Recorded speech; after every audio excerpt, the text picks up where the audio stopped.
Let's talk more on this with Darren Lynn, who's live in Houston. Darren, for those who understand the usual flows of migrants in that part of the world, normally you see Haitians, when there's crisis in their country, end up on the shores of Florida, which is, of course, much, much closer.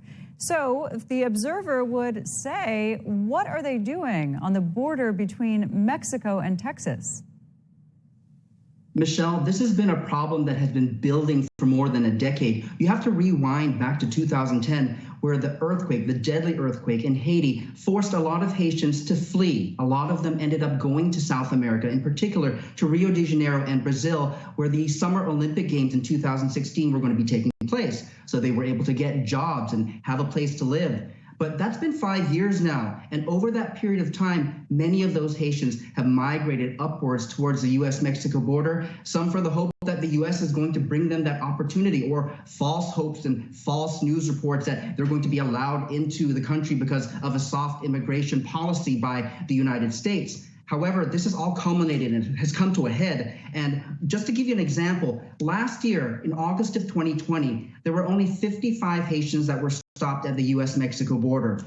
August 2021, just a year later, that number ballooned to nearly 7,500. And then in just the past week, that number has even doubled to nearly 15,000, as you mentioned. So this has been a problem that has been a slow in the making, and it has come to a head right now. And the Biden administration says it is going to take its stand on removing these refugees and sending them back to Haiti. So starting on Sunday, they're going to be flying out 5 to 8 flights a day to send these Haitian refugees back to Haiti. And they will be flying from San Antonio, most of them, which is about 150 miles from this border crossing in Del Rio. And we understand that they may also be using airports in Houston and Dallas.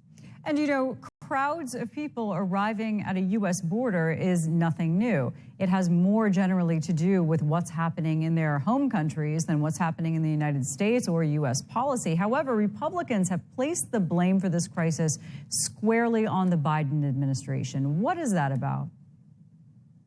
As you know, in the United States, politics is power. And so, ironically, the order that President Biden's administration is using right now, it's called Title 42. And that was a Republican-backed measure law that was approved during President Trump's administration. And it allows the United States to send back immigrants who cross the border into the United States illegally and send them back immediately. However, there's the other side to this. It's the humanitarian side. The American Civil Liberties Union and several other humanitarian groups have said that you shouldn't be sending back just everyone. So here's the exemption. If you are a mom with children, if you are a child that has come to this border crossing alone, or if you're a pregnant mom, those people will be allowed for the time being to stay and be processed for the asylum in the United States. It doesn't mean that they will be approved, but it's the people who are coming to the United States illegally, the adults, particularly the males, that will be sent back on these flights. So it's that wrangling of, are you doing the right thing? Are you being tough on Border Patrol? And are you being kind and compassionate to those whom are looking for a better life, but they just happen to be in this situation where, again, nearly 15,000 people are at this one border crossing. It's been so bad that they have shut down this border crossing in Del Rio, and the U.S. is bringing in 400 additional Customs and Border Patrol agents to help with this crisis. Yeah, it has long been U.S. policy that everybody gets due process. Everybody gets their case heard, but in recent years, the numbers at the border have overwhelmed the system. Darren Lynn, thanks for joining us.